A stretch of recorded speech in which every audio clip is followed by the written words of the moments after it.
Hey everyone, and welcome to Slumber Reads. Tonight we have a 4-part story by the name of I Work for an Organization That Contains Gods. We had to make a sacrifice this time. I really enjoyed this story. I am always very excited whenever we get like a long series like this. Don't worry, it's all 4 parts in this video. You don't have to wait for part 2 or part 3 or part 4. They're all right here. If you do enjoy this video, a like rating would be deeply appreciated. These videos do take me some time to make, and I'm always doing my best to make sure that the videos are as good as they can be. Subscribing if you are new is also very much appreciated, as I do post content just like this all of the time. Sit back, do whatever it is that you do to relax. Enjoy this story with no mid-roll ads, except for the ad break after this intro. There will not be any more ad breaks after that one. And as always, I hope you all have a great night.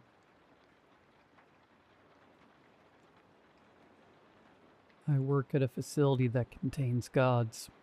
Or maybe contains isn't the right word.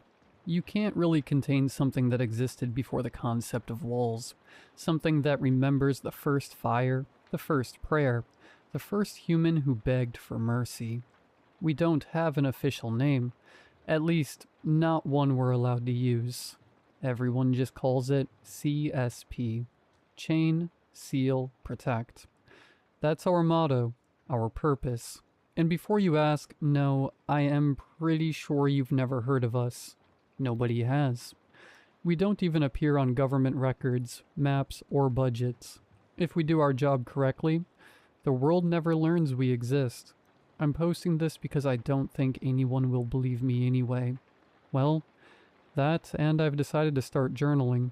Apparently, it's supposed to be healthy. Helps you process your thoughts. Organize your feelings, and all that nonsense. But journaling into a notebook sounds boring as hell. No offense to the suburban moms who write 3 pages every morning about their yoga classes and pumpkin spice lattes. But if I'm going to write about my day, I want an audience.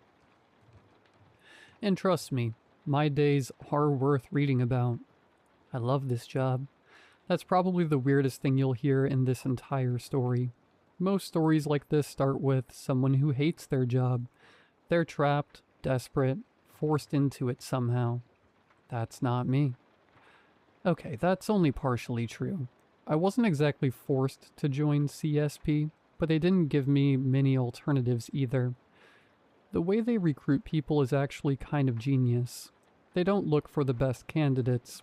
They don't look for the smartest people, the strongest people, or even the most qualified. They look for people who are already half dead, people with no future, people with no family, people nobody would miss. That's what I mean when I say half dead. You're not actually dead, your heart still beats, you still wake up every morning, but your existence has already faded from the world. Nobody calls, nobody checks in. Nobody notices when you're gone for a week, or a month, or forever. You've already been forgotten, so you might as well be halfway in the grave. That's the kind of people CSP recruits. Because when you work at a facility dedicated to chaining, sealing, and protecting things that shouldn't exist, employee retention isn't exactly great. And if one of us dies, well, it's easier when nobody comes looking. Well, I wasn't always half dead. I had a family once.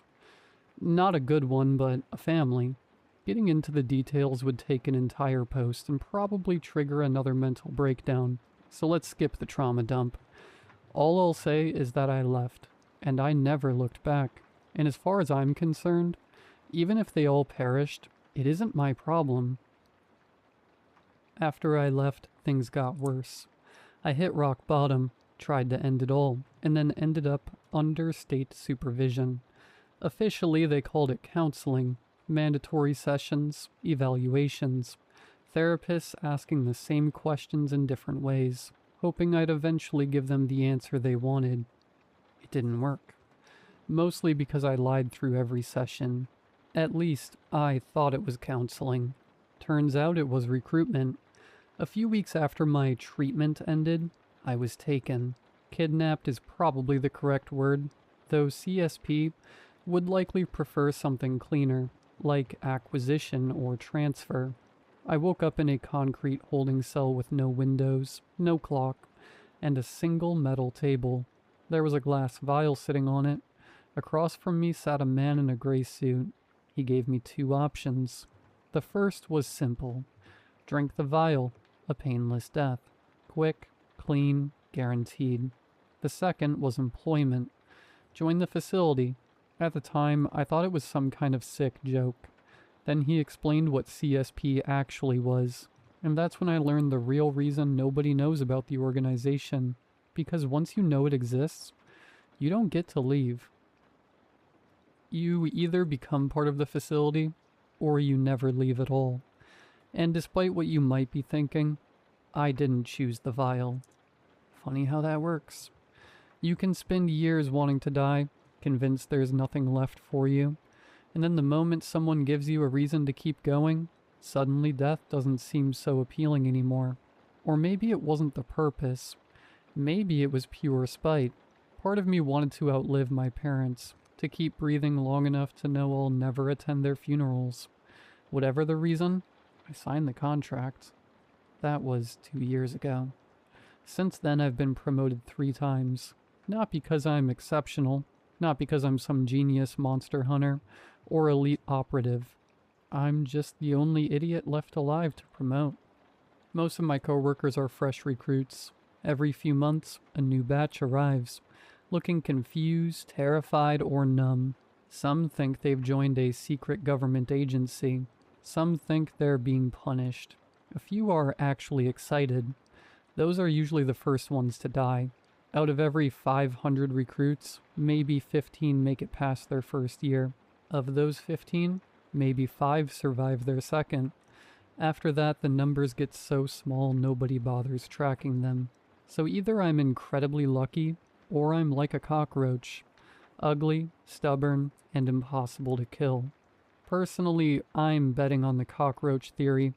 Before I tell you what happened last week, you need to understand how gods actually work. First, CSP doesn't imprison gods. That's a common misconception. Humans are incapable of imprisoning a god. Trust me, we've tried. When we say a god is contained, what we really mean is that it's being managed, kept satisfied, kept predictable, kept from wandering off and collecting worshippers on its own. How the containment division accomplishes that is beyond me. I work in retrieval, not containment, and I have no interest in transferring. The mortality rate over there makes our department look like a retirement home. I'm one of the 3 heads of the retrieval division. One of the other managers has survived 4 years. The third has survived 3, which basically means they're better cockroaches than I am. Our job is simple in theory.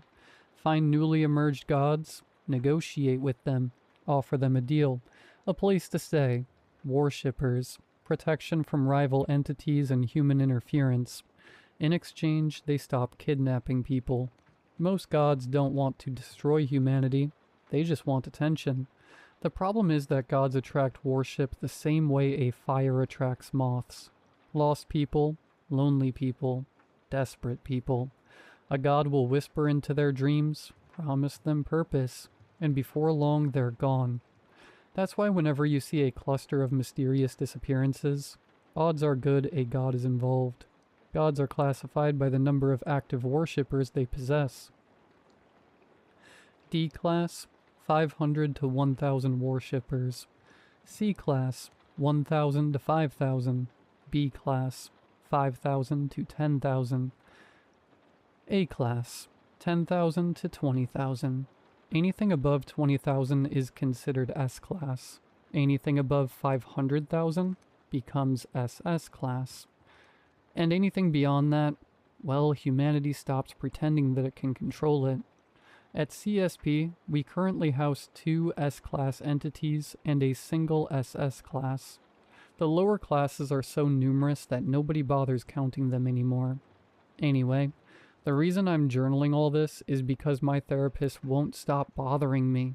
Surprisingly, CSP has its own mental health department now, which is honestly more terrifying than most of the gods. Every month they drag me into an office, ask me how I'm feeling, and pretend they're surprised when I tell them I'm feeling terrible. Apparently surviving 2 years in retrieval isn't normal, and the fact that I can casually eat lunch while discussing casualty reports is a sign that I've developed unhealthy coping mechanisms. Their words, not mine. So this is my compromise. I'm not writing in a notebook like some depressed Victorian poet. I'm putting everything here instead. If nothing else, maybe it'll save the next poor idiot who gets recruited. Or maybe it'll just give future psychologists more material to argue about after I inevitably die. Either way, everyone wins. Now let's get to the reason I'm writing this in the first place, with what happened a few hours ago. A new assignment came across our desk. People were disappearing in the Sahara Desert. Now normally, that wouldn't raise any alarms. Hundreds of people vanish in the Sahara every year. The desert is massive, unforgiving, and very good at hiding bodies. What caught our attention was the increase. Normally the annual number sits somewhere between 250 and 500 disappearances. Last year it hit 600. This year, it had already reached 700, and we weren't even halfway through the year. Something was taking them, which usually means a new god has appeared. Our team was dispatched immediately. Unfortunately, I had another problem. I needed a new assistant. Again. I really need a new assistant, Jacob, I said. Well, Jacob is one of the other two cockroaches.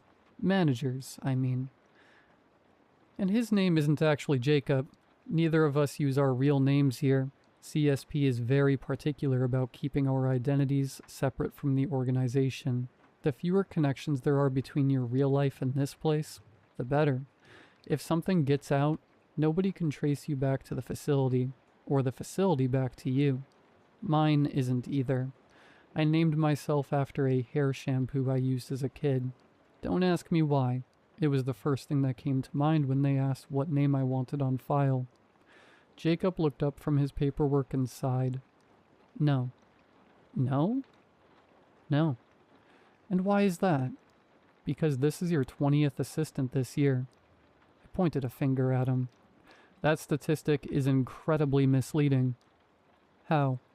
Because it implies I killed them. Jacob stared at me. I stared back. Fine, I said. Most of them died on my missions. Exactly. It's not my fault the recruits keep dying. I'm not their mother. That's probably what worries me. I glanced at the dock. 10 minutes until departure. If I missed the helicopter, Jeff would leave without me. The pilot already hated me for reasons that may or may not involve an incident with an ancient fertility god and a fuel truck. Please, Jacob groaned. Fine, take Sean. A young man sitting nearby immediately looked horrified. Jacob shoved him toward me. He's from my division. If he dies, Nairi, I'm not giving you another assistant. Deal. I left before he could change his mind. Sean hurried after me toward the helipad. The poor guy looked like he was walking toward his execution. Statistically speaking, he kind of was. My retrieval team consists of 56 people. 7 are part of the command team.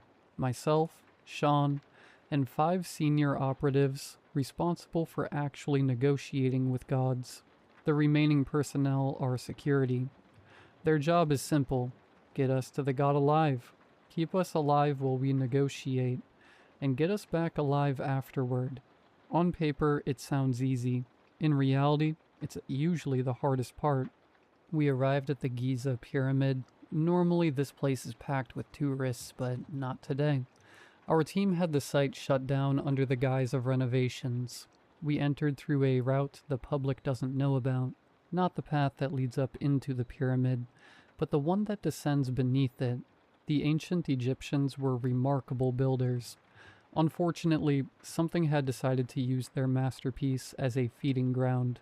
We encountered the first layer of worshippers near the entrance. They moved wrong. One man had both of his legs bent in directions. Legs aren't supposed to bend. Yet he sprinted toward us anyway. Another dragged himself forward with a broken spine. The security detail opened fire. 10 bodies hit the floor before they got close. We pushed deeper into the tunnels. The second layer was worse. 50, maybe 60 worshippers rushed us at once. Some crawled across the walls and ceiling like insects.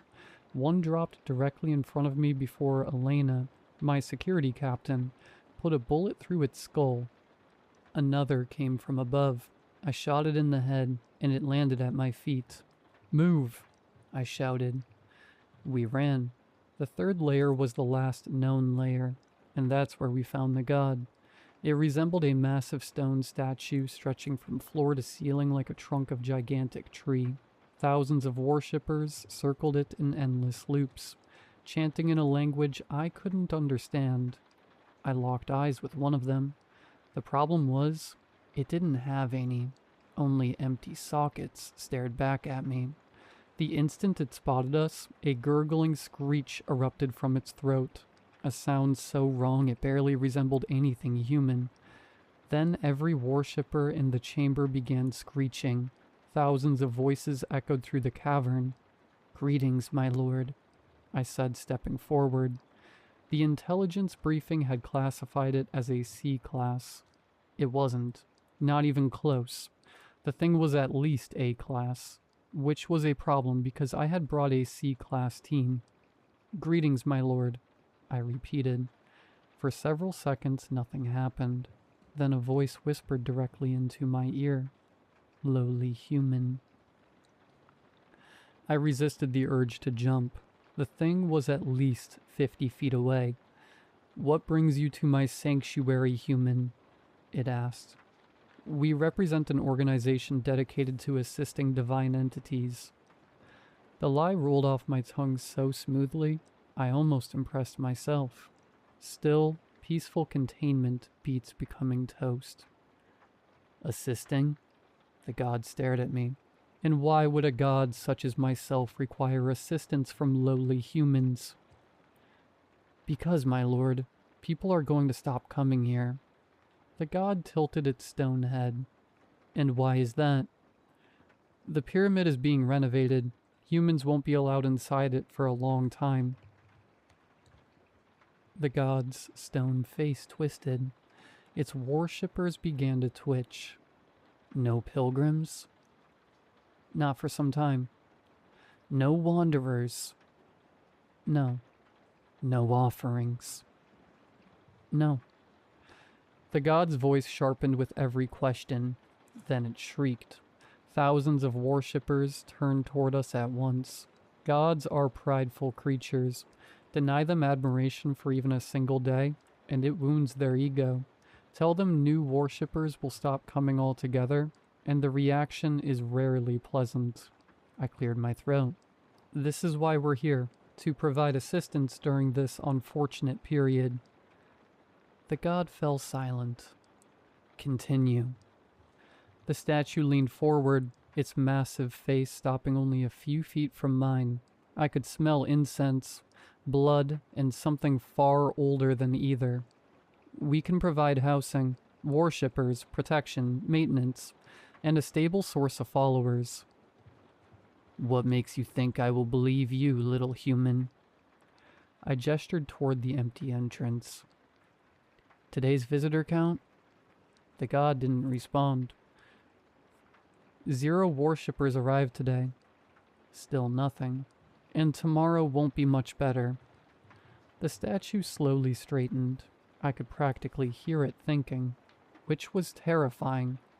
God's thinking is usually bad for humans. "And what would you demand in return?" it finally asked. "Very little. Nothing is ever little with humans." "Fair." The worshippers resumed their circling, their feet scraping softly against the ancient stone as they moved. I reached into my bag and removed the sealed scroll. "We've prepared a formal proposal." Before the god could respond, I handed it to Sean and shoved him forward. "Huh?" was all Sean managed to say before he stumbled into one of the worshippers. Several of them immediately grabbed him and dragged him toward the statue while he screamed. The scroll floated from his hands before it reached the ground. The god read it. I have no idea what was written on it. Nobody in Retrieval does. The scrolls arrive sealed from the containment division. They're written in some ancient language only gods can understand. We aren't allowed to open them. Rumor says reading one drives humans insane, and I've never been curious enough to test that theory. Quite a proposition, lowly creature, the god snarled. For a moment, I thought it was going to reject the offer. Then it laughed. I accept. And with that, a blinding light filled the chamber, causing all of us to close our eyes. When I opened my eyes, the statue was gone. The worshippers were gone. The cavern was empty. Another successful mission. We returned to the helicopter. I was halfway on board when I realized Sean wasn't with us. I looked around, counted heads, counted again. Still no Sean. I sighed. Sorry, Jacob. I already knew he was going to kill me. Not literally, probably, but it wasn't my fault. The god had decided to keep him. The entity now resides on the 44th floor of the facility under a long-term containment agreement. Sean lives there too. He's one of the worshippers now. Last I heard, he spends his days walking in circles and chanting in a language nobody understands. Officially, he's listed as alive. Personally, I think that's debatable. Still, that's not what has me irritated. What has me irritated is what was waiting for me when I got back. A new assignment. Apparently, while we were dealing with the pyramid, something showed up in Antarctica. Normally, that wouldn't be my problem. Antarctica is usually containment's territory. If something decides to crawl out of the ice, they can be the one to deal with it. Unfortunately, somebody upstairs disagreed. The report was thin. Too thin. Just 3 pages. A satellite image, a casualty estimate, and a single sentence highlighted in red. Possible divine emergence confirmed. Retrieval team required immediately. I remember staring at that sentence for a long time. Not because of the assignment, not because of the location, because of the casualty estimate. The last team that went there was erased, never to be seen again. It was a containment division team, and apparently, just because I was a 100% success rate, the people upstairs think this is something I can handle. Side note, I can't. The previous team vanished into thin air, never to be seen again, which means whatever we're going to find in Antarctica already has them. And if that's the case, there's a decent chance my next assistant won't be the only one who dies. Honestly, I should probably get some sleep before we leave. The helicopter departs at 6, so 8 hours from now. At least that means Jacob won't get the chance to kill me. By the time he receives the report, I will be long gone. Antarctica is waiting, and for the first time in a long time, I'm not looking forward to a mission. Part 2. So I got a new boss. Well, got is a crazy way to put it. Forced into the arrangement is probably more accurate. I have a lot of feelings about the situation, and unfortunately, most of them are terrible. The rest are alcohol related. So this feels like the perfect time to sit down and write everything out before I convince myself none of it actually happened. The short version is that Antarctica went very, very wrong. The slightly longer version is that over 10,000 civilians disappeared. 405 containment personnel vanished trying to investigate. And for reasons that still escape me, management decided I was the right person to send after them. Apparently surviving previous deadly encounters qualifies you for future deadly encounters. Human resources should really stop using that metric. To explain how any of that led to my current employment situation, we need to go back a few hours, to the moment a casualty report landed on my desk. Missing. Containment Division personnel, 405. Civilians, over 10,000. I stared at the report, 10,000 civilians was tragic. 405 containment personnel was a staffing problem. Before you judge me, understand that these numbers directly affect my workload. According to the file, scientists stationed throughout Antarctica had been disappearing for the past 3 months. In the first month, 3 entire research stations were abandoned. One moment, they were there. The next, they weren't. No distress calls, no evacuation requests, no bodies, just empty facilities and missing personnel. In the second month, 4 more stations vanished. The third month, 5. This month wasn't even halfway over yet, and 2 more stations had already gone silent. That was why containment responded so quickly. Normally, Antarctica buys you time. The continent is cold, remote, miserable, and generally hostile to human life.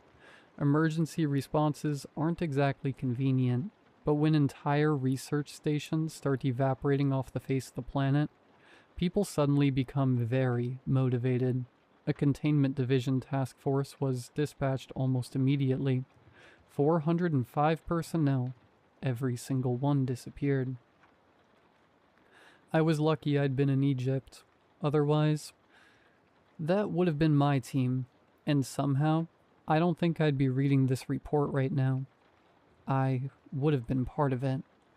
There are only a few things capable of making an entire containment division team disappear without leaving behind a single body, an SS-class entity, another containment division team, or Antarctica itself.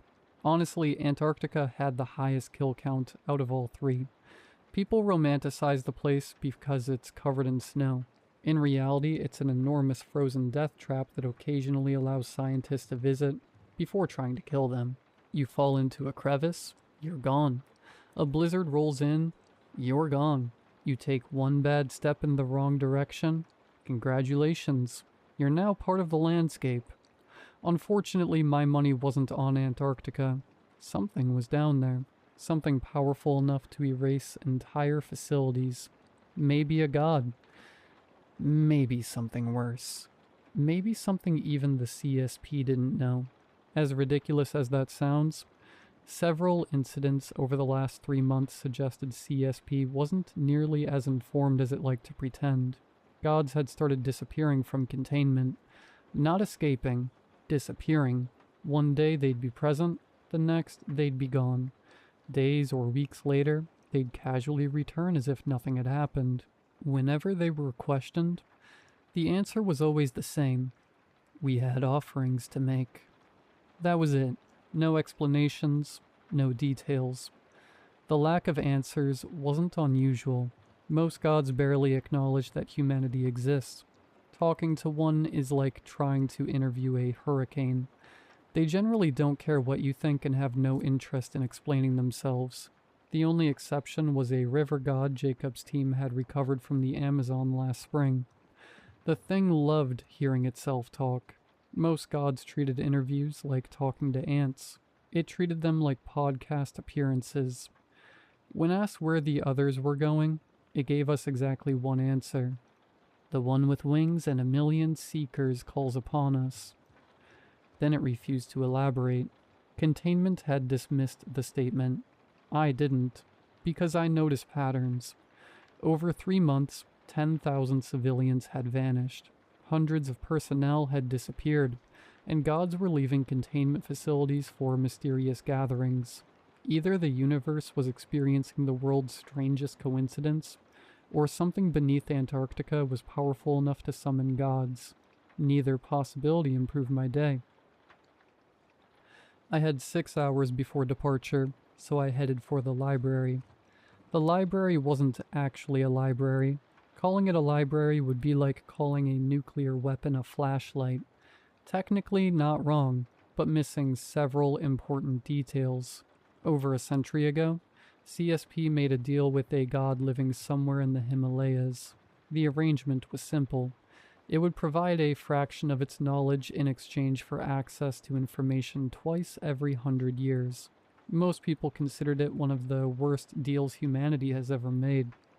Personally, I thought those people were idiots. Most of CSP's understanding of the celestial came from deals exactly like this. Besides, from what I understood, the exchange benefited us far more than the god. Imagine spending 5 minutes talking to an ant colony and giving it centuries of your accumulated knowledge in return. That's basically what happened. The god got a conversation. Humanity got a shortcut through several thousand years of trial and error.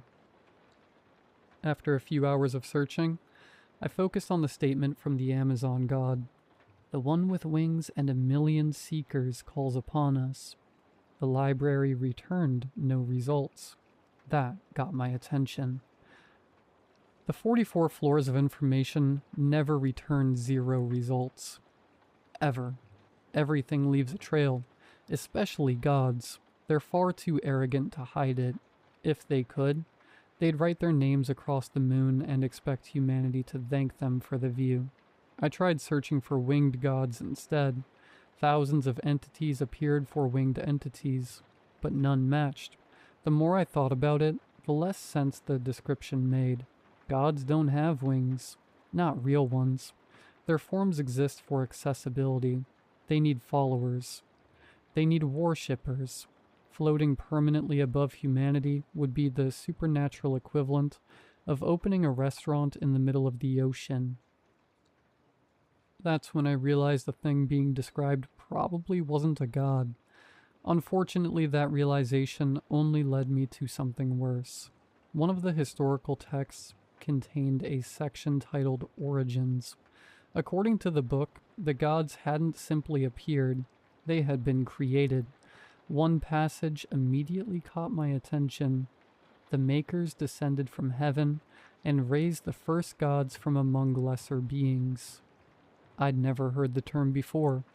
Makers. The chapter provided almost no explanation before abruptly ending. Another book mentioned 3 objects descending into Antarctica thousands of years before recorded civilization. They weren't meteors. They didn't leave craters. The illustration on the next page nearly made me drop the book. 3 winged figures emerged from the ice. Their bodies were covered in eyes. Millions of eyes. My stomach dropped as the Amazon god statement echoed through my head. Not seekers. Eyes. The translation had been wrong, or perhaps the god had intentionally used a word that meant both. The beings in the history books had a name. Angels. When I searched the library database for them, only a single result appeared. 1 page. The library contained millions of books and somehow only possessed a single page about angels. That terrified me more than anything I'd read all day, because it meant somebody had gone out of their way to erase them from history. According to the document, angels existed before the gods. They had been created directly by the Creator and originally maintained reality itself. But then they got bored. I stared at the sentence for several seconds. Bored. The document compared their behavior to humanity. We were supposed to protect the world, yet we'd spent most of our existence damaging it. According to the page, angels weren't much different. After existing for millions, or perhaps billions of years, they simply stopped caring. They lost interest in reality, lost interest in purpose, lost interest in everything. Somewhere along the way, they started creating gods, not because they needed to, but because they were bored. And apparently, cosmic beings are just as capable of making terrible decisions as everyone else. This was insane. CSP barely possessed the resources necessary to manage some gods. Several entities remained cooperative solely because they felt like it. An angel? One of the original 3? Forget containing it. We probably couldn't even annoy it. If what I'd read was true, then Antarctica wasn't dealing with an SS-class entity.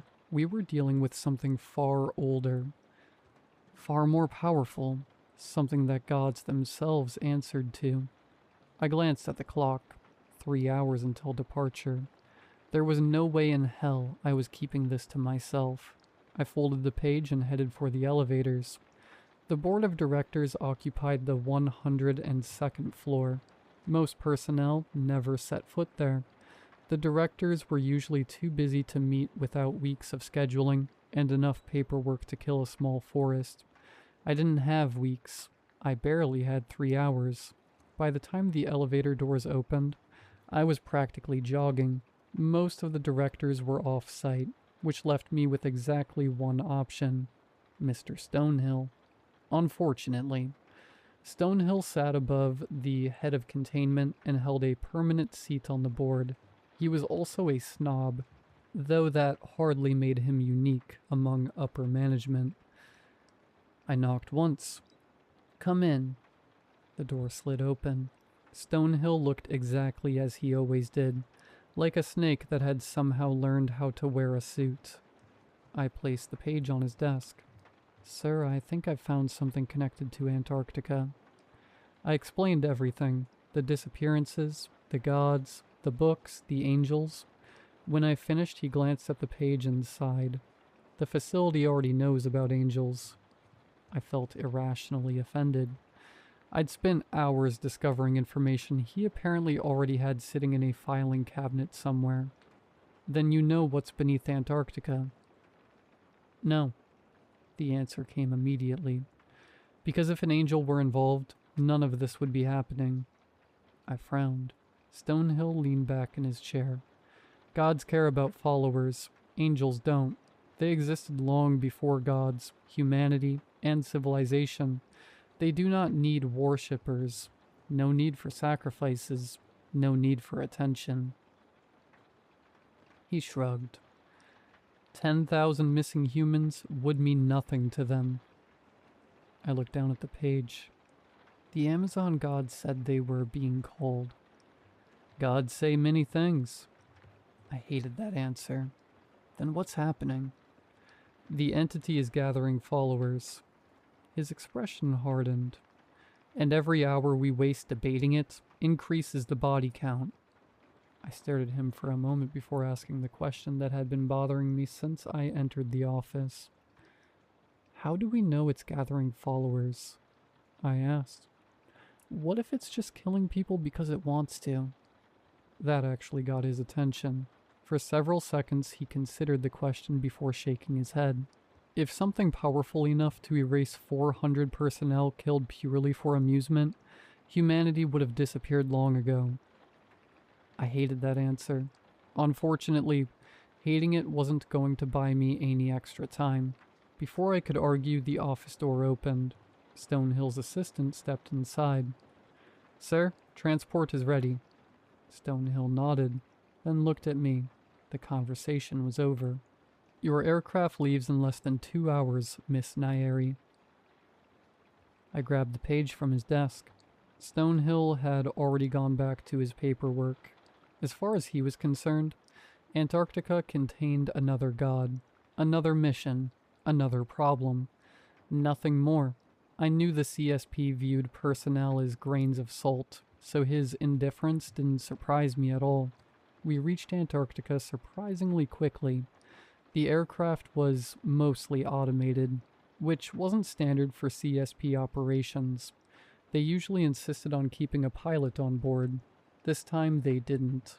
Personally, I figured it was because if all 800 of us vanished, they'd still be able to recover the plane. The CSP loves cutting costs, which is funny considering none of us get paid. People hear secret government organization and imagine unlimited budgets. The reality is less glamorous.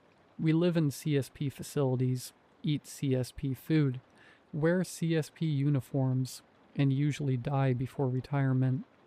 For the few who somehow survive long enough to retire, there is a pension waiting for them. Most never get the chance to collect it.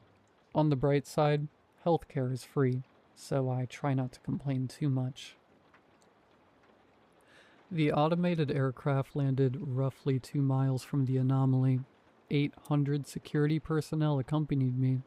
My negotiation team consisted of 20 specialists selected from various departments. Normally, I'd also have an assistant. Unfortunately, my last assistant is technically still classified as alive, so I don't qualify for a new one. We approached the entrance of a massive ice cave carved deep into the Antarctic shelf. At first, nothing seemed unusual. The tunnel descended in layers, each one deeper than the last. We passed the first level, then the second, third, fourth. Nothing. By the time we reached the sixth level, several members of the team were visibly relaxing. I wasn't. Something had erased 405 containment personnel. It was here. We simply hadn't found it yet. Then we reached the seventh level, and everything changed. The cold didn't bother me much. Our suits were designed for Antarctic deployment and could withstand temperatures that would have killed an unprotected human in minutes. What I saw did. The walls were covered in bodies, thousands of them, frozen men and women embedded directly into the ice. Scientists, containment personnel, civilians. Some looked terrified. Others appeared completely calm, as if they'd simply stopped moving and frozen where they stood. The tunnel stretched ahead for miles, and every inch of it was lined with human beings. Nobody spoke. Nobody needed to. I stared at the frozen faces surrounding us, then into the darkness waiting ahead. This was bad. So unbelievably bad. Because I finally knew one thing for certain. This wasn't a god. Gods need followers. They need worshippers. They need people they can influence, manipulate, and communicate with. Freezing thousands of humans inside a glacier where probably nobody could ever reach them served no purpose. We continued downward. Level 8, level 9, level 10. The bodies never stopped. The deeper we went, the older they became. Scientists gave way to explorers. Explorers gave way to soldiers. Soldiers gave way to people wearing clothing from civilizations that should not have existed. Some of the corpses looked thousands of years old, yet somehow remained perfectly preserved, as if the ice itself refused to let them decay. By the time we reached the bottom, nobody was speaking anymore. At the center of the cavern stood something larger than a mountain, a winged figure covered in eyes. Millions of them. Chains wrapped around its body and disappeared into the ice. For one brief, glorious moment, I thought it might actually be imprisoned. Then I noticed the chains. They were divine. The same material found within gods. The realization hit immediately. The gods hadn't worshipped this thing. They'd chained it. A loud crack echoed through the cavern. One chain snapped. Then another. Then thousands of eyes opened. I couldn't breathe. I couldn't even move. The light pouring from the angel's countless eyes was so bright that I instinctively shut my own. For several seconds I remained frozen in place. Then I heard the commotion around me. Some people were laughing. Others were crying. A few had fallen to their knees and started praying.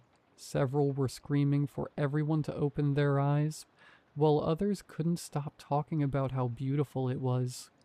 Then came the running, the screaming, the gunfire, and the sounds of hundreds of trained personnel completely losing their minds. I didn't need to see what was happening, and I refused to die like this. Think, Naeri, think. Then an idea came to me. I know where the gods are. The cavern fell silent. Even the screams stopped. My heart nearly exploded. I swallowed hard and repeated myself louder. I know where the gods are. A sound echoed throughout the cavern. Laughter. Not human laughter. Something deeper, older. The laughter of a creature that had watched continents form and civilizations turn to dust. A mere human bargains for her life. The angel sounded genuinely amused. You are quite entertaining. I forced myself to keep talking. If it was speaking, it wasn't killing. At the moment, that was good enough for me. Weren't they the ones who trapped you here? The laughter grew louder. You believe they trapped me? You believe chains can imprison me? For the first time, I risked opening my eyes. I immediately regretted it. Millions of eyes stared back, every single one focused on me. I remained because I wished to remain. The angel shifted one of its wings and the entire cavern trembled. Chunks of ice broke from the ceiling and crashed into the darkness below. The gods occasionally gather and strengthen the chains. They imagine themselves powerful enough to contain me. The laughter returned. I find the spectacle entertaining. It relieves my boredom. I looked around. People were still disappearing. Others continued walking toward the angel despite every survival instinct screaming at them to run. This thing wasn't trapped. We were the ones imprisoned with it. Then the angel's attention settled on me once more. The cavern became silent, but human. Millions of eyes narrowed. What will you offer to relieve my boredom? I had a feeling there wasn't a correct answer to that question. There were only disappointing ones, so I did the only thing I could think of. I told the truth. I belong to an organization that houses gods. Its purpose is to keep them in check. For a moment there was silence. Then the angel laughed harder than before. The cavern shook violently. Entire sections of ice collapsed. Thousands of frozen corpses shattered against the floor like glass. Humans keeping gods in check? It laughed again. Now that is genuinely intriguing. Then the laughter stopped instantly. Millions of eyes focused on me.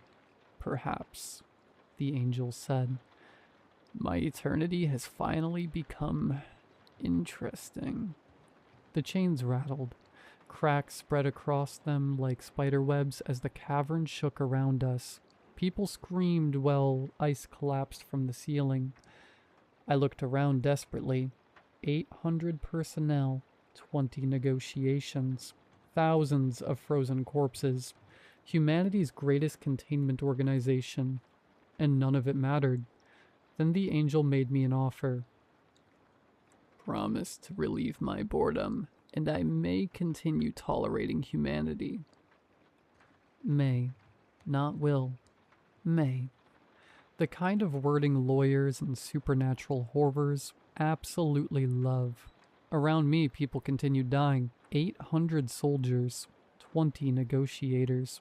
Entire teams vanished while the angel waited for my answer. I'd love to tell you I accepted because I wanted to save humanity. That would sound heroic, but it would also be complete nonsense. The truth is, I was terrified. Everyone else was already dead. The mission was over. The expedition had failed. The only thing I'd accomplished was becoming slightly more interesting than the thousands of corpses frozen into the walls around me. The angel didn't value me. It wasn't choosing me. I was just the newest thing in existence that hadn't become boring yet. Unfortunately, that was still a much better position than everyone else's. Maybe refusing would have saved the world. Maybe accepting doomed it. I didn't know. What I did know was that I wasn't ready to die in a hole beneath Antarctica, so I made the only decision that benefited the person I cared about most. Myself. Okay, I said. I agree.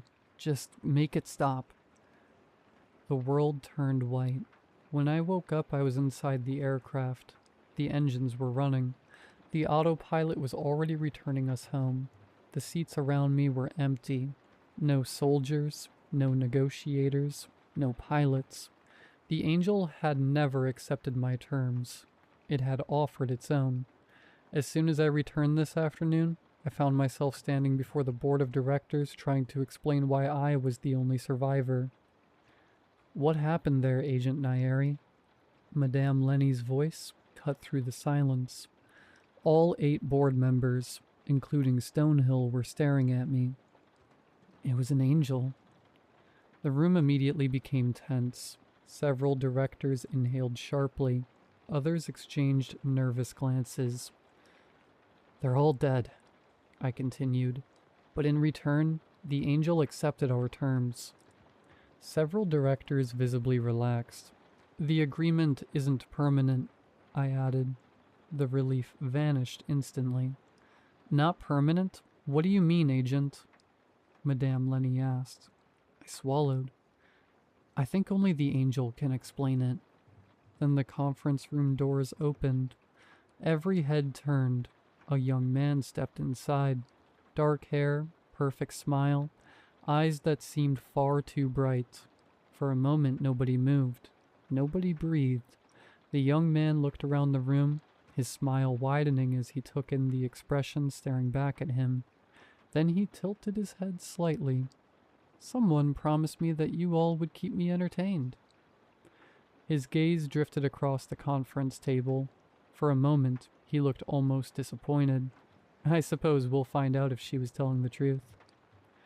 Now, if you're wondering, yes, he came back with me. I know what I said earlier. The aircraft was empty when I woke up. It was. There were no pilots, no negotiators, no soldiers. I never said there were no angels. Looking back, it's probably a good thing CSP decided to save money and remove the pilot, explaining why I'd returned to the aircraft with no crew and a perfectly healthy man wearing normal clothes in sub-zero temperatures would have raised some uncomfortable questions. So that's how I ended up with a new boss. Funny how life works. One day you're trying not to die beneath Antarctica. The next, you're apparently an assistant employed to entertain an immoral cosmic horror older than civilization. Although assistant probably isn't the right title. If he's the boss of Stonehill, then technically we are all assistants. The way I see it, humanity didn't stop an extinction event beneath Antarctica. We negotiated a performance review, and eventually, every audience gets bored. Part 3. Jacob returned 3 weeks later, and he was pissed. I was sitting in the cafeteria enjoying what was supposed to be a peaceful lunch break when the doors slammed open, hard enough to make half the room jump. Jacob walked in covered in scratches, mosquito bites, and what I sincerely hoped was mud. The Congo mission had apparently gone badly. From what I'd heard, he'd spent part of it wrestling a lion after it wandered into their camp. Then his team got eaten alive by mosquitoes before they even reached the god. After that, they still had to negotiate with the thing. Honestly, it sounded exhausting. Unfortunately, the moment Jacob spotted me, I knew exactly where all that frustration was going. I had enough time to think, oh no, before my sandwich disappeared. 1 second it was in my hand, the next it was flying across the cafeteria. Then I was flying across the cafeteria. Jacob grabbed me by the collar and hurled me over a table. I hit the floor hard enough to reconsider several life choices. What the hell? I shouted. Several employees immediately stood up and started leaving. Nobody gets involved when managers start fighting. It's one of the unspoken workplace safety policies everyone follows. We had a deal, Nairi. He looked genuinely furious. Jacob normally had the complexion of a corpse. Somehow, he'd managed to turn bright red. It was honestly impressive. Sean is still alive, I said. Yeah, on paper. Paper is what determines whether he's alive. You and I both know he's only classified as alive because he's physically inside the facility. That still sounds alive. Jacob looked like he wanted to throw me across another table. The report says you shoved him. I did. You shoved him toward a god. We were negotiating. You used him as a sacrifice. I climbed back to my feet and stared at my ruined lunch. The sandwich had done nothing wrong. That's a very loaded word. Nairi. What? You shoved an assistant into a supernatural entity. And? For a moment, Jacob stared at me. I sighed. Look, I didn't know the god was going to keep him. I don't even know what was in the contract. None of us know the ancient language. For all I know, the contract could have included a section about complimentary assistance. Jacob opened his mouth. That's not the point. It kind of is. The point is Sean is walking in circles on floor 45, chanting at walls. I shrugged. The god did something outside the agreement, outside standard procedure, and outside my knowledge, which means that this is a containment problem, not a Nairi problem. The surrounding cafeteria had gone completely silent. Jacob looked genuinely conflicted because, unfortunately for him, I had a point. A terrible point. A morally questionable point, but still a point. I hate you, Jacob said. That's fair. Then he grabbed my backup sandwich off the table and started walking away. This was such a bad start to the week. Jacob had stolen my backup sandwich, thrown me across the table, and somehow managed to make Sean's situation sound like my fault. I picked up my tray and dumped what remained of my lunch into the trash. 3 weeks had passed since Antarctica. 3 weeks since I'd brought an angel back to the facility. Yes, everyone knows about him now. That had somehow become my problem too. I was halfway through mentally drafting a complaint to Human Resources when the cafeteria went silent. Not normal silent. Not coworkers watching two managers argue silent. The kind of silence that makes you immediately think, oh, for the love of God, what now? Jacob stopped dead in his tracks. The anger drained from his face so fast it was almost impressive. His eyes moved past me towards something behind me. Around us, employees started standing up. A few lowered their heads. One woman dropped her tray, and nobody moved to pick it up. The entire room had suddenly become very interested in not attracting attention. I sighed. I already knew what that meant. I turned around and immediately understood the problem. The angel was standing in the doorway. He looked the same as he had in Antarctica. Tall, pale, perfect. The kind of face ancient civilizations would have carved into mountains and then started wars over. He was wearing a CSP employee badge. I don't know why that bothered me more than anything else. The badge even had a photo. And a name. Angelo. Which was probably the most angel name an angel could possibly have.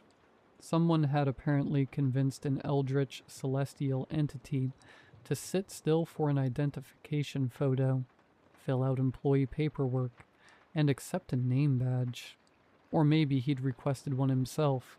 I wasn't sure which possibility was worse. For some reason, he'd developed a habit of appearing wherever I happened to be. Meetings, hallways, briefings, the gym, my apartment. I still wasn't sure how he'd found my apartment among the thousands of CSP apartments spread throughout the facility complex. That particular incident had resulted in several uncomfortable conversations with facility security. Apparently, security can't issue trespassing notices to ancient celestial entities capable of rewriting reality. As if that wasn't enough. I'd also developed strange scars running across my left leg. They'd appeared 3 days ago. The medical department had no idea what had caused them. Personally, I suspected the angel. At this point, blaming the angel had become my default explanation for most problems. The angel glanced around the room, looking curious and interested, like he was watching a peculiar educational documentary. Then his eyes landed on me. His expression immediately brightened. "Oh," he smiled. "There you are." I closed my eyes. Not because I was scared, because I was tired. Around me the cafeteria somehow became even quieter. Jacob slowly looked at me, then at the angel, then back at me. "Why is it always you?" he whispered. I ask myself that every day. The angel started walking toward us. Everyone immediately moved out of his way. Nobody wanted to end up on the angel's list of hobbies. Unfortunately, I'd already lost that privilege. He stopped directly in front of me and stared for several seconds before tilting his head. "You are injured." I glanced at the bruise on my arm. "I'm aware." The angel followed my gaze. His eyes settled on Jacob. Jacob visibly tensed. Honestly, I couldn't blame him. The angel studied him for a moment before looking back at me. "Did he do that?" The entire cafeteria froze. Jacob stopped breathing. A few employees looked like they were preparing evacuation routes. "No." Jacob relaxed. "He only threw me across the table." Jacob immediately stopped relaxing. The angel blinked. "Oh." For several seconds he appeared to think about that. Then he turned toward Jacob and smiled. "Is this injury deadly to humans?" "No," I said. I was starting to get annoyed. The angel had a habit of asking questions like this. Over the past week, he'd asked enough questions to fill an entire library. Most of them were concerning. Some were merely annoying. A few had resulted in emergency meetings. "How many bones can a human lose before it becomes a problem? Why do humans become upset when they are lied to? Can sadness be measured? Why do humans celebrate surviving another year? Why do humans enjoy horror stories? How much of a human can be removed before it affects productivity? How many employees can I duplicate before CSP notices?" Those last two questions alone resulted in 3 emergency meetings, 4 containment reviews, and a facility-wide employee census. Then there were the questions directed specifically at me. "Would you inform me before dying? If I prevented your death forever, would you still dislike me? Why do you become irritated when I watch you sleep?" Those questions bothered me, not because I thought he was threatening me. The angel didn't really understand threats. The problem was that every question sounded genuine, like he was honestly trying to understand why the answers weren't obvious. And unfortunately, I had somehow become his preferred source of information. Or, as Stonehill liked to put it, his lab rat. "That is good," the angel said. "It would be inconvenient if you died." He pulled out a chair and sat beside the table Jacob had thrown me across. Nobody had invited him. Nobody was going to stop him. "What are you doing?" I asked. "Eating lunch." "You don't eat." "I have been informed that lunch is a social activity." I stared at him. He stared back. The cafeteria remained completely silent. The angel glanced around the room. "Have I interrupted something?" Nobody answered. "Good." Then he leaned down and picked up the remains of my sandwich from the floor. He examined it carefully, his brow furrowing. "This appears damaged." I looked at the sandwich, then at him, then at Jacob. "You owe me 2 sandwiches now." I sighed.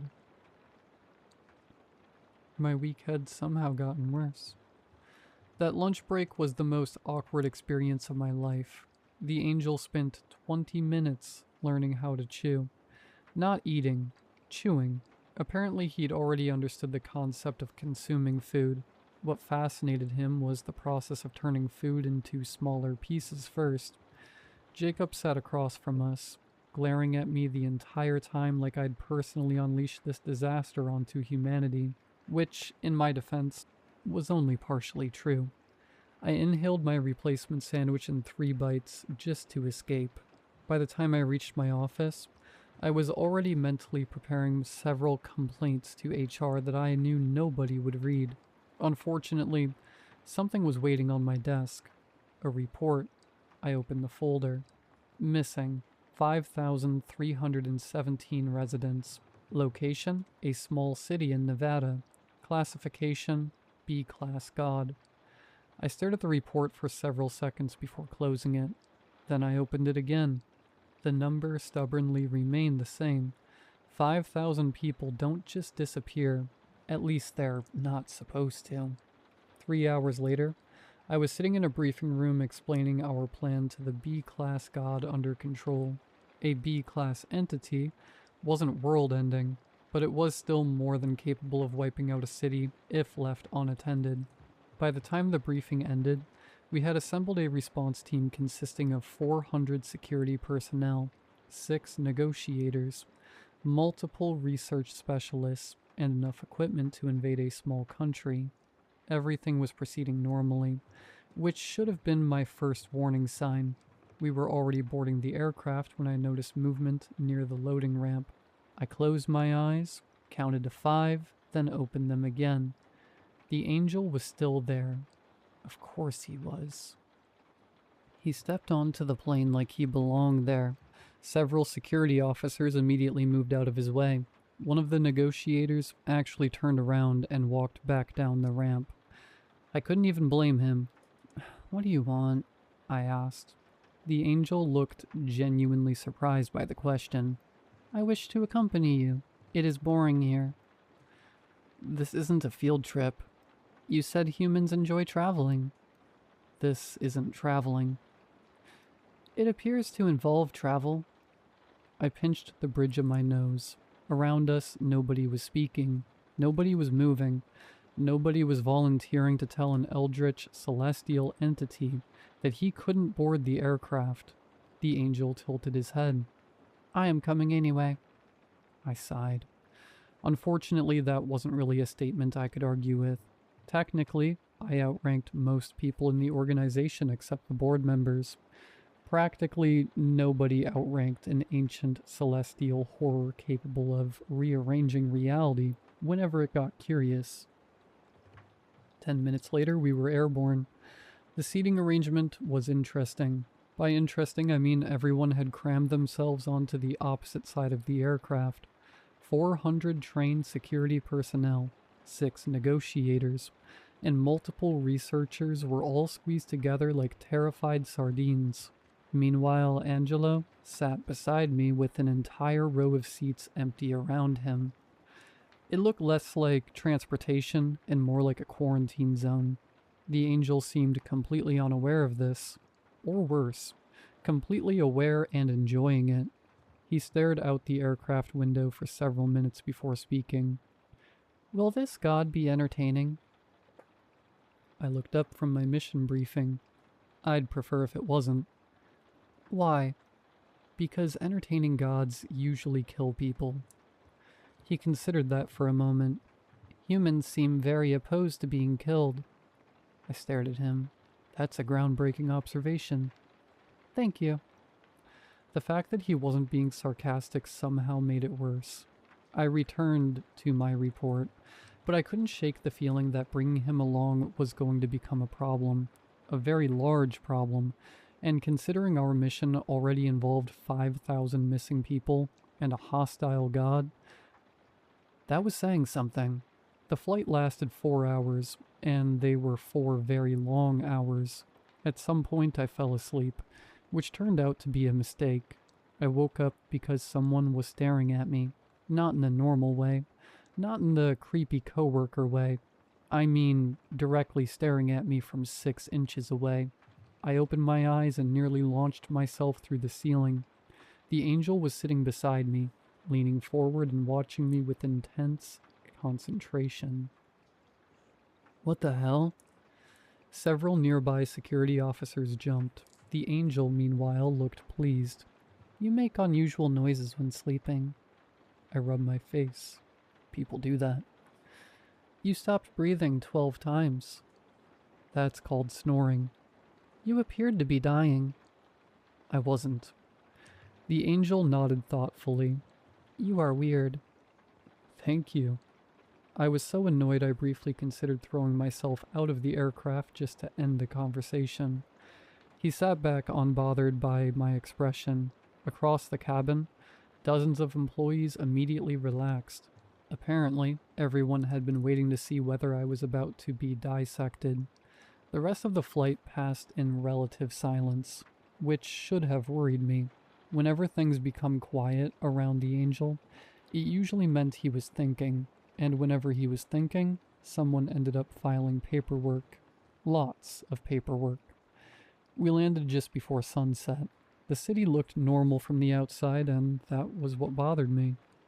It was just a normal Nevada city sitting in the desert, peaceful, quiet, and empty. The moment we entered the city limits, I knew something was wrong. There were cars parked in driveways, lights still on inside homes, food sitting on restaurant tables, and a school bus abandoned in the middle of an intersection. It looked like the entire population had simply stood up and walked away. Nobody spoke as our convoy rolled through the streets. 400 security personnel suddenly seemed inadequate. Eventually, we stopped in the center of town, and I climbed out of the vehicle.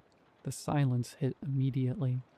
There were no birds, no insects, no wind, nothing. A city wasn't supposed to sound like that. One of the researchers approached carrying a tablet. We found where it started. Where? The church. Quite fitting for a god, honestly. Then again, gods could be anywhere. One time we found one underneath the Paris catacombs, so a church was comparatively normal. The church stood at the edge of town, small, white, and completely ordinary. Security teams established a perimeter, while researchers unloaded equipment. The angel wandered past all of them. Nobody tried stopping him. A few people actively moved out of his path. He stared at the church for several seconds before frowning. That immediately got my attention because the angel rarely frowned. What? He didn't answer immediately. Instead, he looked toward the sky, then the church, then the empty streets. His expression became strangely uncomfortable. I know this one. The way he said it made my stomach drop. We are currently outside the church waiting for the final breach order. The angel hasn't taken his eyes off the building since he arrived. I've seen him curious. I've seen him confused. I've seen him amused. This is the first time I've ever seen him look concerned. If I'm being honest, that's making me consider several alternative career paths. Anyway, they're calling us in. I'll update this journal if I survive whatever is waiting inside. Part 4. Final part. I survived. I realize now that survival and success are not remotely the same thing. Looking back, I should have taken the angel's concerns more seriously. You know the god? Yes. That was not reassuring, not even slightly. The angel looked at the church the same way someone might look at a former co-worker they absolutely hated. That is unfortunate. I stared at him. What does that mean? He was quiet for several moments before smiling, and somehow that was even worse.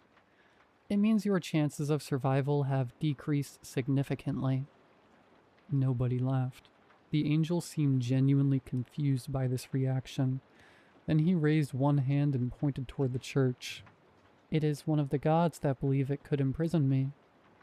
For the first time since Antarctica, genuine excitement entered his voice. The smile on his face widened, and widened, and widened, until it stretched from ear to ear. Several security officers instinctively stepped backward. I couldn't blame them. The expression wasn't human. It wasn't even close. Why are you smiling? I asked. Honestly, I just wanted him to stop. The angel's eyes remained fixed on the church. Do you believe in heaven? I blinked. What? Heaven, he repeated. Do you believe humans go there after death? I stared at him. I had no idea why he was asking that. Maybe it was because we were standing in front of a church, or because he didn't think we were going to survive. Then again, most of what he did made absolutely no sense, at least not to humans. Why would I asked. The angel blinked. Why would you not? I shrugged. All the gods I've met live on Earth. If they're here, who's in heaven? To my surprise, the angel laughed. Not loudly, just enough to make me immediately uncomfortable. You are intelligent, he said. I've been told otherwise. His smile widened slightly. How far can his face actually stretch? If humans do not go to heaven, where do you think souls go when they die? Thought about it for a moment. The honest answer wasn't particularly complicated. I don't know. The angel waited. If I had to guess, somewhere maybe. That's usually how religions explain it. I had never been particularly religious, much to my parents' disappointment. The angel tilted his head.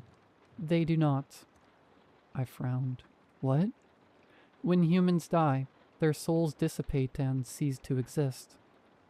He said it with the same tone someone might use to discuss the weather. Suddenly everything felt very quiet. I stared at him. The angel stared back. Around us, security teams prepared equipment, checked weapons, and finalized entry plans, completely unaware that the angel had just casually informed me that the afterlife wasn't real. For several seconds, neither of us spoke. Finally, I shrugged. Okay. Yeah. You do not seem upset. Should I be? The angel studied me carefully. Most humans react poorly to that information. I was genuinely too tired for this conversation. Why? Because they fear death. That sounds like a future me problem. The angel stared. I continued. If I'm dead, I really can't do anything about it. The silence stretched. Slowly, the angel leaned forward. For the first time since I'd met him, he looked genuinely baffled. You are remarkably unconcerned about your own mortality despite repeatedly surviving situations that should kill you. I shrugged. Being concerned about death won't stop death. Everybody dies eventually. The angel continued staring at me. I had the distinct feeling I'd given the wrong answer, or possibly the most interesting answer. Unfortunately, with him, those were usually the same thing. Finally, the preparations were complete. We made our way toward the church entrance. Well, security teams established positions around the building. After a brief discussion that mostly consisted of people arguing over who had to go in first, the security personnel breached the doors. The moment they swung open, every conversation died. The church was bigger. Much bigger. Not slightly bigger or architecturally impressively bigger. Impossibly bigger. The interior stretched far beyond what the exterior dimensions should have allowed. Rows upon rows of pews extended into the distance, disappearing into a dim golden haze. Hundreds of civilians filled those seats. Then I realized it wasn't hundreds. It was thousands. Every missing resident was there. 5,000 people sat perfectly still in neat rows as if a church service was underway. Nobody spoke. Nobody moved. They simply stared forward with peaceful expressions on their faces. The sight would have been comforting if it weren't so deeply wrong. At the far end of the impossible sanctuary stood a massive figure. At first I thought it was a statue. Then it moved. The thing towered over the congregation. Its body partially fused into the floor beneath it. Thick roots, or maybe veins, spread outward from its lower half, disappearing through the stone as if the church itself had grown around it. Its head resembled that of a goat, crowned with twisting horns, while its body was covered in dark feathers like some grotesque bird. Human hands protruded from the mass of feathers, pressed together in prayer. The entire thing looked wrong, not horrifying in the traditional sense, just bizarre in a way that made my brain struggle to process what it was seeing. Its enormous hands remained clasped together as thousands of worshippers mirrored the pose. Every missing resident knelt in perfect silence, staring toward the thing at the front of the church. Thousands of people praying, thousands of people worshipping, and at the center of it all sat a god. "Why are you here, human?" Its voice echoed through the sanctuary despite the fact it hadn't raised it. 5,000 heads remained perfectly still. I stepped forward before anyone else could. "We have a proposition. Humans are going to notice that an entire city disappeared. We can help you keep your current worshippers, but you need to cooperate." The god tilted its head. "Or?" I sighed. "Please understand. If the government discovers what's happening here, they'll eventually respond by removing the problem." That wasn't technically true. The government wasn't the problem. We were. CSP generally handled situations like this. If a god refused our agreements, we didn't negotiate forever. We erased the problem from the map. The god's expression darkened. "Remove?" "They wiped the entire location off the map." A long silence followed. Then the god blinked. "I see." Surprisingly, it didn't seem particularly concerned. Its gaze drifted past me, past the security teams, past the researchers, past everyone. Then it froze. The change was immediate. Its pupils widened. The feathers along its body puffed outward. For the first time since we'd entered the church, the god looked genuinely afraid. "Wait, is that—" A voice answered before I could. "Yes, it's me." The angel stepped forward. For the first time since entering the church, the congregation reacted. Thousands of worshippers shifted uneasily. The god stared. The angel stared back. Recognition flashed across both their faces. Then the god's expression twisted into horror. Unfortunately, the god recognized that smile. "And I remember you." The angel's grin widened. The smile on his face was entirely wrong for the situation. The god recoiled. For a moment, I forgot that I was looking at a god. Fear is a remarkably universal expression, and whatever history existed between these two, the god wanted absolutely no part of it. The deity surged to its feet. Roots tore free from the stone floor with sounds like breaking bones as it rose to its full height. "What have you done, you fools? You let him here." The entire church shook. Thousands of worshippers suddenly stood all at once. 5,000 people moved in perfect synchronization. My stomach dropped. This is bad. The crowd surged toward us. Security personnel immediately formed defensive layers around the negotiators, researchers, and medical teams. Training took over. Orders were shouted. Rifles came up. Then the first wave hit. Gunfire erupted throughout the church. The sound was deafening. Hundreds of rifles opened fire simultaneously as the congregation rushed forward like a living tidal wave. Bullets tore through pews and shattered stained glass windows. People screamed. Radios exploded with overlapping orders. The worshippers didn't stop. They just kept coming. And through all of it, the angel stood there smiling at the god, like he'd finally found something interesting. None of this matters anymore. The mission had changed. Negotiation was over. Containment was over. Now we were moving to demolition. I pushed through the chaos toward the altar, clutching the demolition charge against my chest. The device wasn't much larger than a backpack, but it carried enough firepower to bring down a building if placed correctly. Unfortunately, there were several thousand extremely motivated civilians between me and where I needed to put it. I shot at the civilians. I'm not proud of that. I'm also not dead. Unfortunately, those were the only two options available at the time. Security personnel fought desperately to hold the crowd back, while I slipped through gaps in the fighting. A woman grabbed my arm. I fired. A man lunged at me from between the pews. I fired again. Somebody tackled one of our researchers to the floor, and I fired a third time. I didn't stop moving. Stopping was how you died.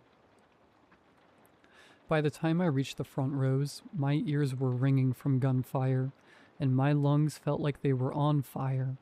The air smelled of smoke, blood, and burning gunpowder. The god saw me immediately. Of course it did. Its massive head turned toward me as I sprinted between shattered pews. Around us, gunfire echoed through the impossible sanctuary, while thousands of worshippers surged through the defensive line. Somewhere behind me, Security teams were still trying to prevent the situation from becoming even worse. They were failing. The charge suddenly felt very small, and the gods suddenly felt very large. Behind me, the security teams were buying time with bullets. Ahead of me sat an angry deity, and somewhere to my left, the angel was laughing, not helping, just laughing, which somehow made the situation even worse. I reached the base of the altar and dropped to one knee. My hands were already moving, pulling the charge free, arming it, and setting the timer. For one glorious second, I thought I might actually pull this off. Then the god moved.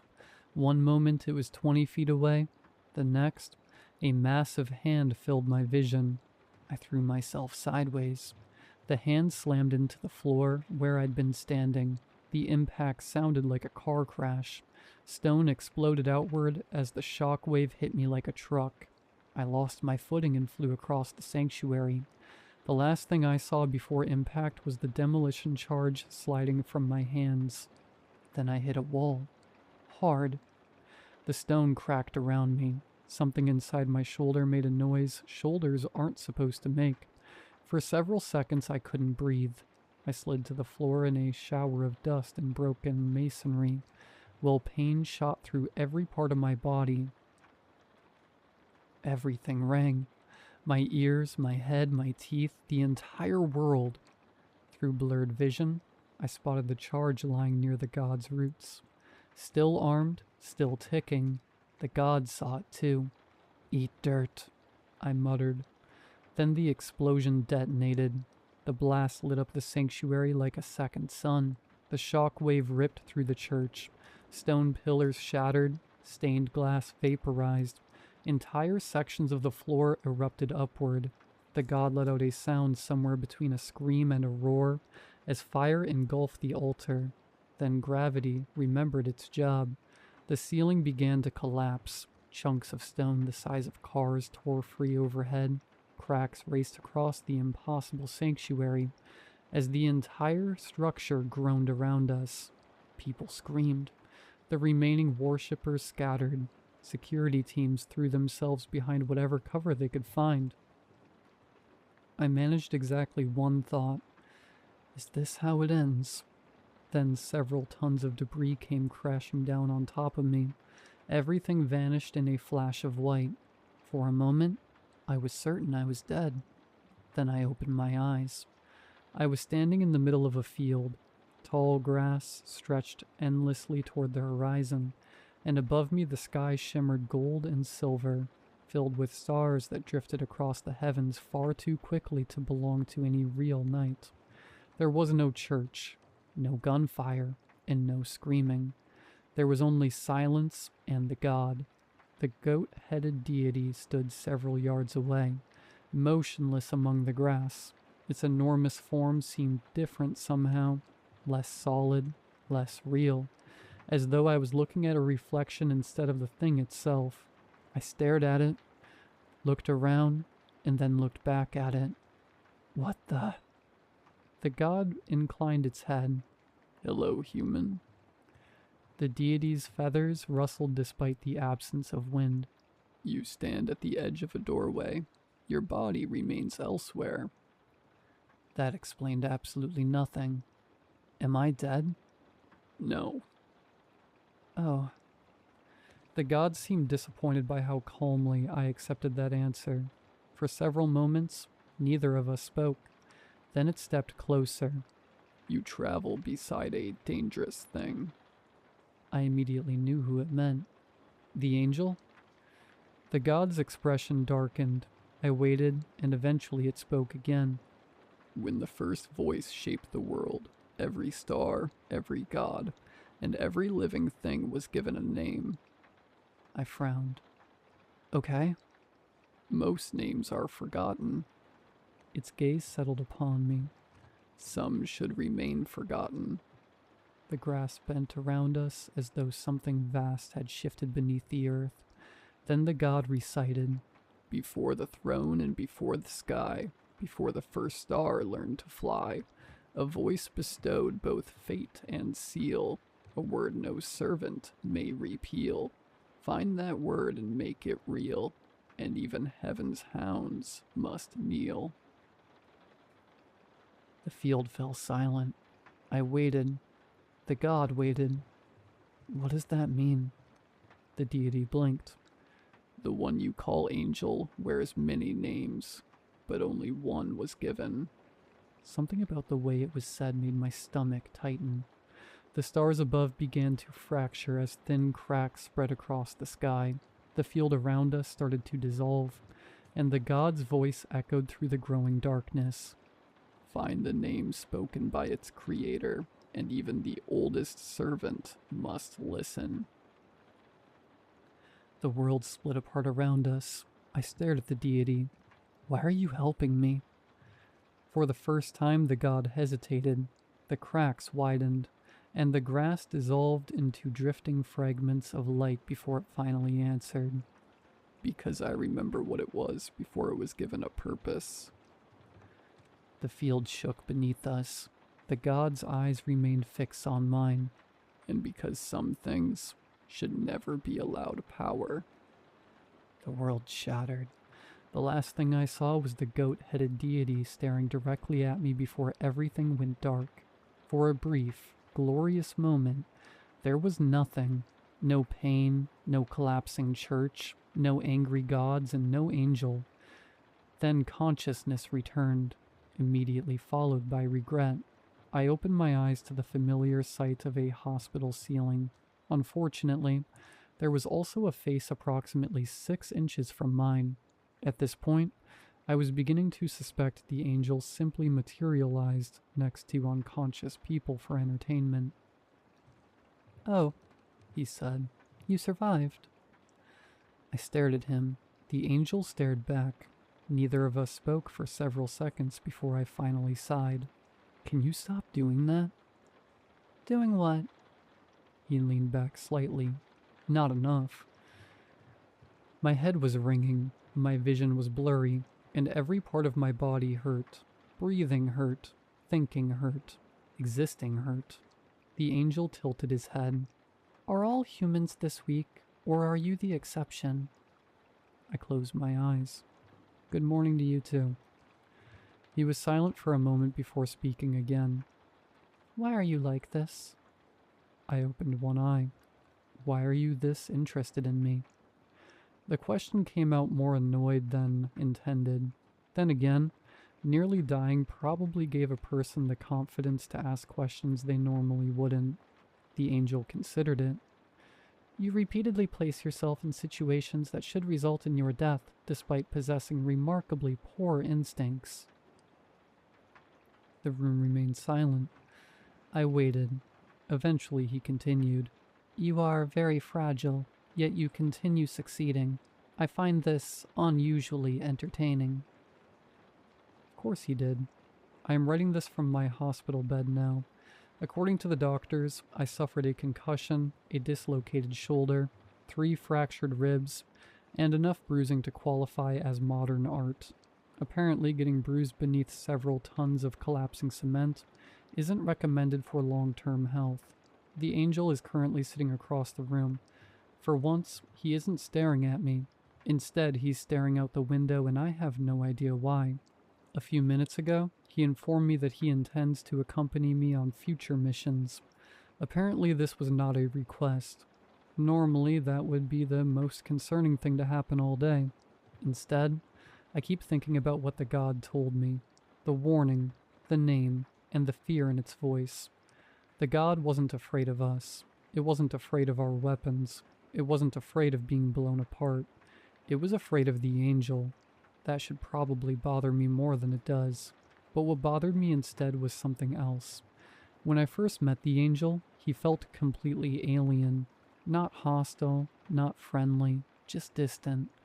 Like a force of nature pretending to be a person. Now I'm not so sure. A few weeks ago, he wouldn't have understood sarcasm. Now he uses it. Poorly, but he tries.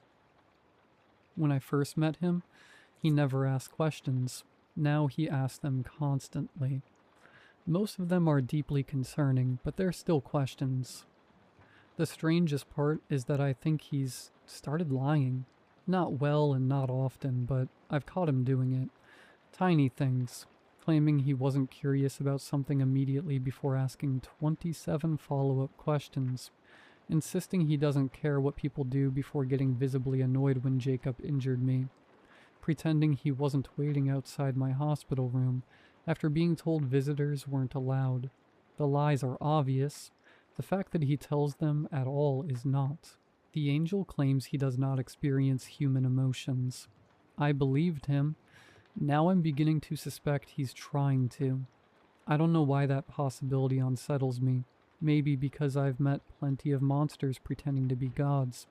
Or maybe it's because the angel has started looking less like a force of nature and more like a person. If something older than time itself is learning how to be human, I have absolutely no idea what happens next. Humans trust each other eventually, though, and if he learns to trust, maybe one day he'll tell me his name. That thought should have been comforting. Instead, it terrified me. A dark possibility entered my mind. If the angel ever trusted me enough to give me his name, I knew exactly what I would do with it. I'd tell myself it was for humanity. I'd tell myself it was a safeguard, a weapon of last resort, something to use only if he ever became a threat. But deep down I knew the truth.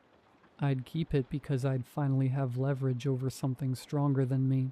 For the first time in my life, I wouldn't be the fragile one in the room. The realization made my stomach turn. The god warned me that some things should never be allowed to have power.